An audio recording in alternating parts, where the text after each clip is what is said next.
कौसल्या सुप्रजा रामपूर्वा सन्ध्या प्रवर्तते उत्तिष्ठ नरशार्दूल कर्तव्यं दैवमाह्निकम् कौसल्या सुप्रजा रामपूर्वा सन्ध्या प्रवर्तते उत्तिष्ठ नरशार्दूल कर्तव्यं दैवमाह्निकम् उत्तिष्ठोत्तिष्ठ गोविन्द उत्तिष्ठ गरुडध्वज उत्तिष्ठ कमलाकान्ता त्रैलोक्यं मङ्गलं कुरु उत्तिष्ठोत्तिष्ठ गोविन्द उत्तिष्ठ गरुडध्वज उत्तिष्ठ कमलाकान्ता त्रैलोक्यं मङ्गलं कुरु मातः समस्त जगतां मधुकैटभारेः वक्षो विहारिणि मनोहर दिव्यमूर्ते श्रीस्वामिनि श्रुत जनप्रियदानशीले श्रीवेङ्कटेश दयिते तव सुप्रभातम् मातः समस्त जगतां मधुकैटभारेः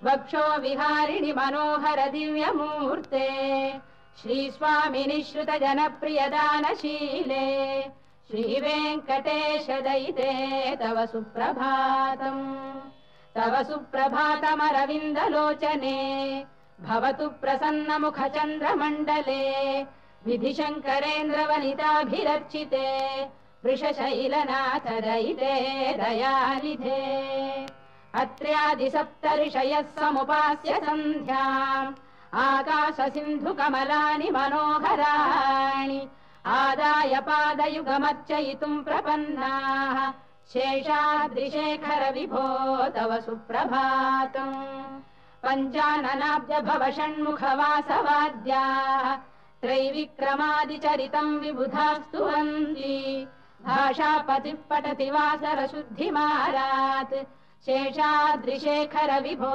तव सुप्रभातम् సమృద్ధి ఇది ఎప్పుడు కూడా ఇంట్లో మనందరికీ కూడా కావాల్సినటువంటిది. సుఖము, సంతోషము, ఆనందము ఎప్పుడు మా ఇంట్లో ఉంటూ ఉండాలండి. శోకము, దారిద్ర్యము ఇలాంటివి ఏవి కూడా మా ఇంట్లోకి రాకూడదు. మీ అందరం ఎప్పుడు హ్యాపీగా ఉండాలి ఇంట్లో ఉండేటువంటి వారందరం కూడా అని అనుకునేటువంటి వారికి, అలానే భర్త యొక్క ఆయుర్దాయాన్ని వృద్ధి చేసుకునడానికి ఇప్పుడు మనం చెప్పుకోబోతున్నటువంటి పరిహారం చాలా తేలికైనటువంటిది, అద్భుతంగా ఉపయోగపడేటువంటిది. దీనికి మీరు ఏం చేయాలంటే, గురువారం పూట ఉదయమే నిద్రలేచి స్నానం చేసి మొట్టమొదటిగా ఒక చపాతీని తయారు చేసుకోండి. మీరు ఎక్కడ టీ కానీ, కాఫీ కానీ, ఇతరతర వంటకాలు కానీ ఏవి వండకూడదు. ముందుగా చపాతీ తయారు చేయాలి. ఆ చపాతీ తయారు చేసేటప్పుడు కూడా నూనె వేయకుండా కేవలం నేతితోటే చపాతీని కాల్చుకోండి. ఒకటే ఒక్క చపాతీ తయారు చేసి దాని మీద ఆవు నెయ్యితోటి స్వస్తిక్ గుర్తు రాయండి. ఆ చపాతీ మీదే ఆవు నెయ్యితోటి స్వస్తిక్ గుర్తు రాయండి.